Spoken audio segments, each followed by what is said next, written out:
આજુબાજુમાંથી દરરોજ બે ત્રણ જણા જોવા આવે છે ખેડૂત. એક જ ધારી ફૂટ છે, નીચેથી તળિયેથી ફૂટ લાગે છે અને તળિયેથી ફાલ લાગે છે. જો આવા ઝુમખા બીજી ક્યાંય જોયા નથી. ચાઇના કિંગ તુવેર છે અને બહુ સારી છે અને આવું ઉત્પાદન મેં ક્યાંય જોયું નથી. એક ઝુમખામાં 5 થી 6 સિંગો આવે છે. 5.5 વીઘા જેવું છે, 5.5 વીઘા જેવું. છોડની ફૂટ ગણી તો 50ની આરેગાર હોય છે.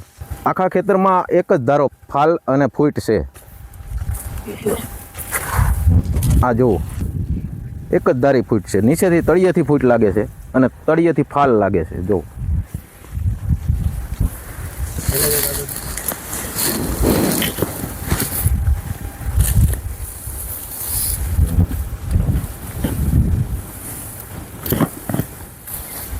આજુબાજુમાંથી દરરોજ બે ત્રણ જણા જોવા આવે છે ખેડૂત. તમે ક્યાંથી લીધી એ એડ્રેસ અમને આપજો. આ તુવેર આવતા વર્ષે આપણે વાવવાનું થાય છે.